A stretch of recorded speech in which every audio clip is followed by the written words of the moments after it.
to look into the depth of who is having pain and who am I. With that, when I started looking into the depth, one fine evening of a full moon day, it was a very powerful experience, the full moon day evening. All the whole thing around me felt alive. Let me describe exactly what happened. I was sitting at the foothills of Arunachala, where I was born and brought up. It was full moon day evening. Suddenly something opened in me and I could see and feel how much I am alive inside my skin, the same frequency, the same depth. I was feeling I am alive outside my skin, everything, in everything. On the rock I was sitting, the trees next to me, the temple near me, the hillock around me, the sky above me, and the moon, sun which was setting, moon which was rising. I felt I am alive in everything around me. Everything around me is alive just like my body. See how all of you feel you are alive inside your skin with the same depth and the same frequency. I felt I am alive completely with everything around me, and I could see everything around me. The 360 degree above and below, side, everything I could see without turning my head, without opening my eyes. With closed eyes, I could see everything, complete 360 degree around me, and I could experience I am alive with everything around me.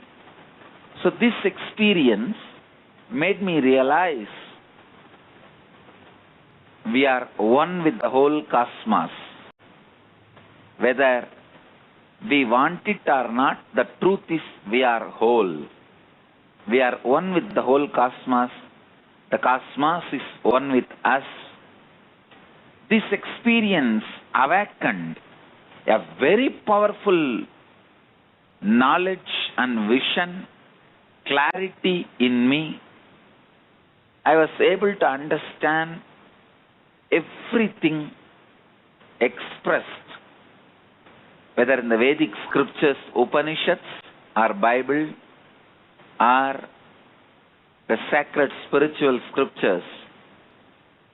I was able to realize all the truths described in the sacred scriptures, and I was able to vibrate with those expressions of the sacred scriptures. I can say this experience opened the intense energy flow.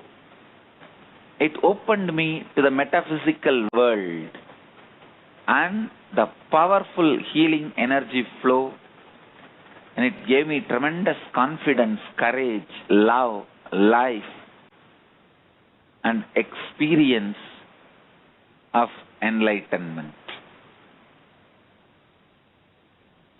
And so how did that experience, which I think is so awesome that you're able to share it with everyone so that they can have that understanding from the perspective of someone who actually physically experienced it. I think so many people talk about it and think it's out of their reach, and I love that you're sharing it and you're being it, you're embodying it, you are it, and it's an example for all of us to be able to follow.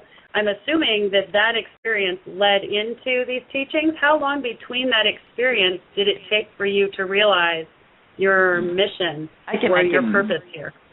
You see, when that experience happened, 2.5 days I was in that samadhi, in that, what do you call, the transcendental state. Then I could see my body's capability to radiate energy and my brain's capability to understand the life as expanded. I could see very clearly I started carrying the magnetic field of completion in me. That extraordinary completion I felt with me and others. Extraordinary completion I was feeling with me and the world. I could see that the identity I carry about me and the identity I project me to the world and the idea I have about the world, everything has fallen into a sync, in the synchronicity. It all started expressing very synergetically the idea I have about me, the way I express me to the world, and the way I experience others and the world. All the three aligned itself in one line. There was no conflict, contradiction, or powerlessness with all these three. See, all the suffering and pain is because there is a conflict and contradiction between how we feel us and how we show us. The inner image. Have you here with us, Swamiji? Are you there? Susan, I'm here with you. Thank you. Yes. Yes. Was just sharing with the people a little bit about the Inner Awakening program. Yes. It is a 21-day retreat in Yes. India. Is that Yes. correct? And you Yes. were sharing Yes. just about that before we 21-day went to break. retreat in India in my headquarters. A huge sprawling monastery complex and temple complex. This is one of the buzzing, I can say happening monastery temple complex. And are there levels to these retreats? Is it Yes, I can all say that, encompassing, or is it see, something that people would come more than once? First, actually first 10 days is a level 1 and the next 11 days is a level 2. But people usually attend both together. Anything is okay. You can do both together. See, first 10 days, we help people to identify their root patterns. The root patterns which makes them again and again feel powerless. It can be sometime a deep root pattern that guilt or fear, mix of guilt and fear, or feeling worthless. These all can be the root pattern. We help them to identify from which moment of their life the root pattern has started growing in their life, with which they are struggling again and again, which they are repeating in their life again and again, and help them to complete with it, complete with that root pattern. So once they complete the root patterns in the first level, inner awakening, in the second level, I help them to rebuild their new life, to experience their new consciousness, with higher consciousness rebuilding their new being, new lifestyle, new breakthrough thinking style. So this is the essence of the program. This is what exactly we do in the 21 days. It is done using the spiritual kriyas, yoga, meditation, and chanting, all the tools from the Vedic spiritual tradition. My monastery functions based on the age-old spiritual wisdom of Vedic tradition.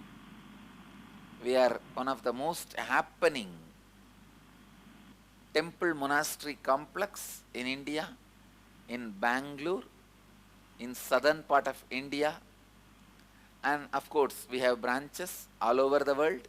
Even in Ohio, I have my temple run by my disciples and followers.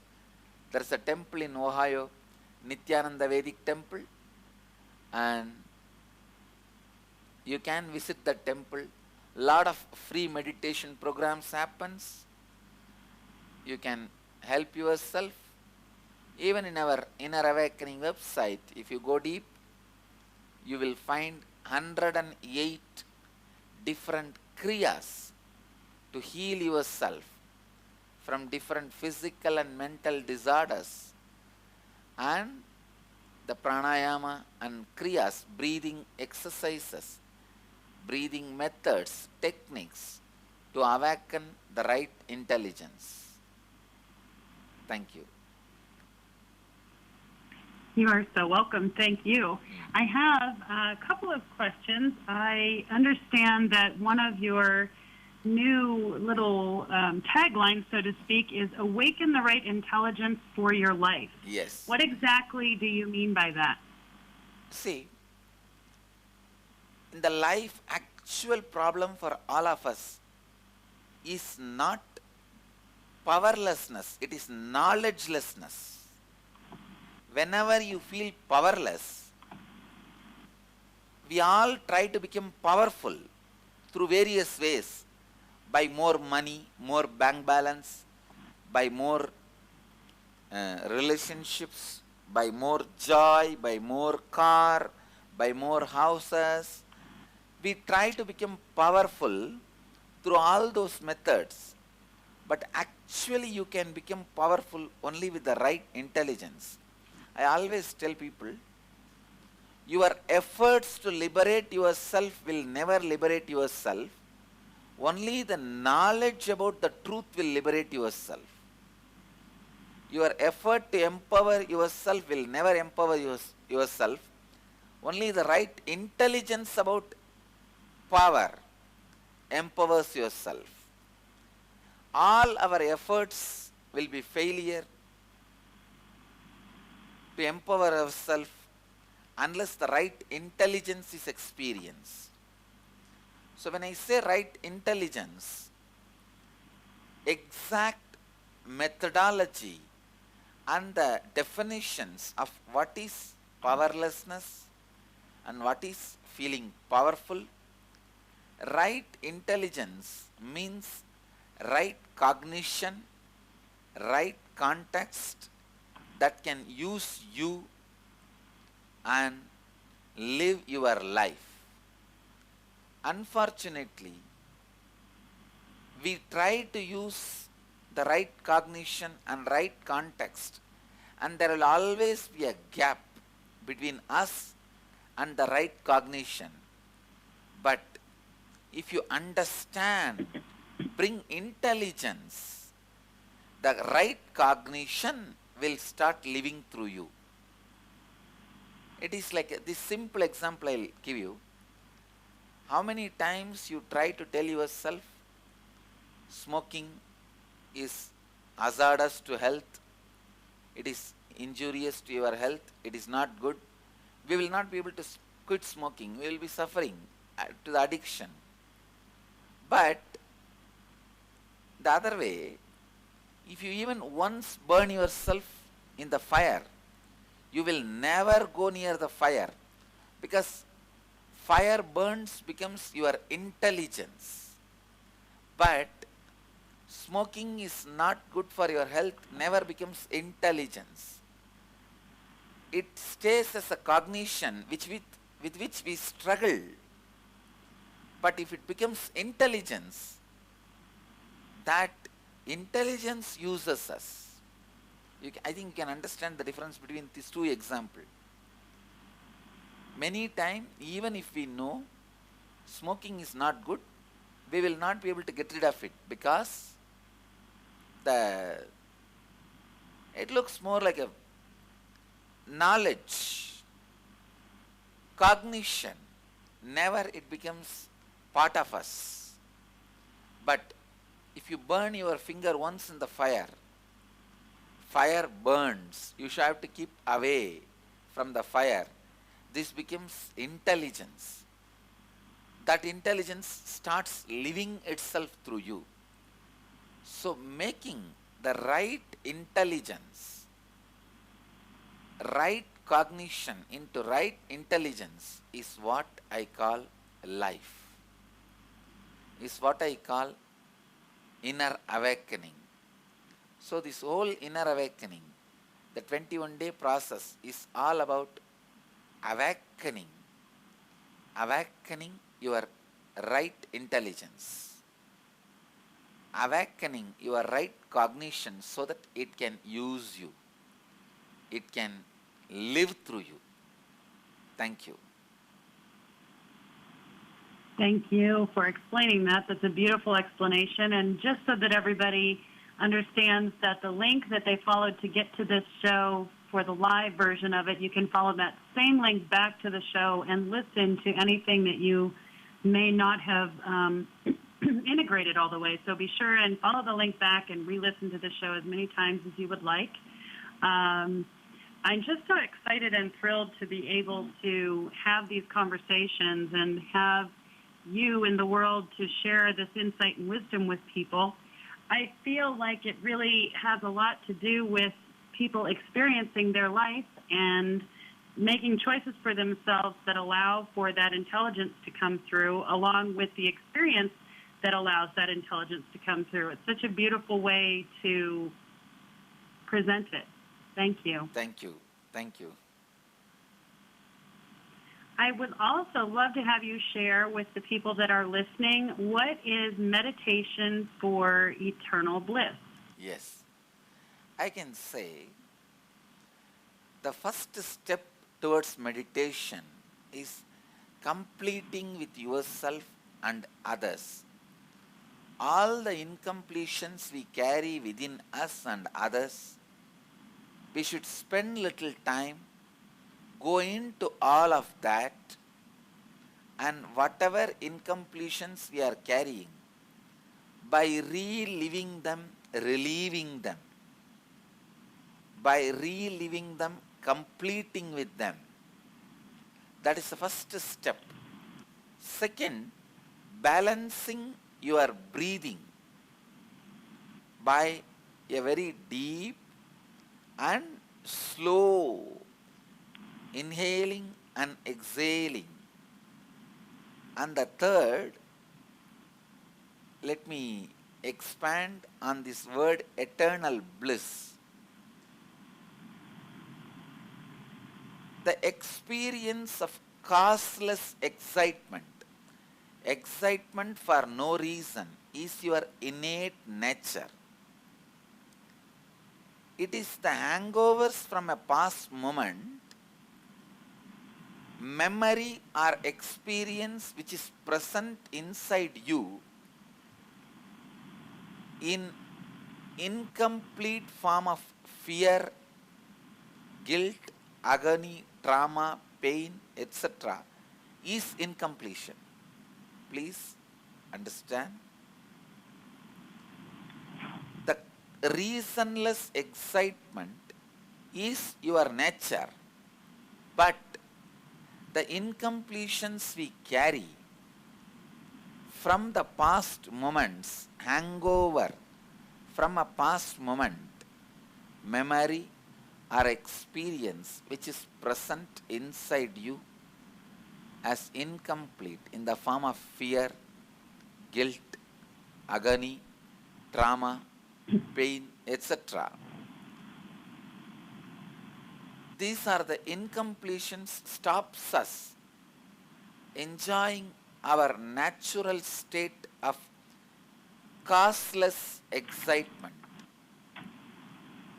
When you complete, completion means to complete the moments and memories of your past so that the past remains in you only as an informative tool and guides you, but not as something which gives you heaviness of incompletion in the present moment and limits you in your understanding and journey of life, responding to life. So that is the first step, completion. Second, balancing of your breath. Third step for your costless excitement, the natural state of eternal bliss, is unclutching. Unclutch from whatever you identify yourself as you. Because whatever inner image you carry will have some form of other incompletion. So unclutch from everything. You will see, you relax into the space of eternal bliss. You relax into the space of eternal bliss, and from that space, whatever you feel, cognize, makes you powerful, makes your life powerful, makes everyone around you blissful. You carry the space of enlightenment and enriching. So, I tell you, with that space of enlightenment and enriching, I bless you and all our listeners, especially Susan, for the great work you are doing.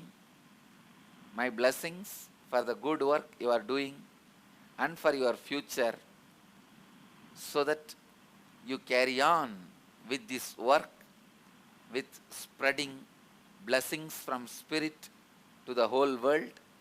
As I am also aware, today is supposed to be your last show on this season, on this series. So I am so happy to be with you and all your listeners. It is so nice. From the space of enlightenment and enriching, I support and bring you the blessings from spirit. Let you radiate enlightenment to the world doing this great work. Thank you. Anything else? Thank you very much as well. Thank you for the blessings. And yes, it is my last show with USC, but I will be continuing doing all of the work that I do, and I posted that up in the chat room, and I will continue to have a show on Blog Talk, just not as often as I have been having it because I'm doing more speaking, which is wonderful. So I'm very grateful and so very blessed to have you on this show with me and to receive your blessings. And I bless you back, and I'm very grateful for all of the wonderful work that you've shared with everyone this evening and that you will continue to share with the world. Yes. Is there anything else before we wrap everything up with you? Yes. As I heard, you said you are doing more seeking. I would like to invite you as a guest to my Inner Awakening program. It will be so nice. We can have you in our program. You will be my honored guest. So I'll try to send you all the details. And I am conducting the program every month. I have a program in August, in September, in October, in December. You can participate in any one of the Inner Awakening as you are a seeker. And because you have done a vast groundwork, I can be sure you can catch this highest enlightenment experience just like that in this one program. And I also thank all the show organizers and the listeners of this show, Living in the Light, for tuning in and being here, joining with us. Thank you. Well, thank you so much, and that's a very spectacular invitation, and I would be honored to be a part of that program, so thank you. Thank you. And everyone, please be sure to go to innerawakening.org And the people in Ohio, be sure and go to the banner that says Welcome Living in the Light listeners, and you can register for the newsletter as well as check into the free meditation schedules and workshops here in the Ohio area. And thank you again so very, very much. I really am just very grateful that you were on the show. Also, how can people listen to you on YouTube? I know that was one of the things that's quite astounding, the number of listeners that you have that listen to you on YouTube.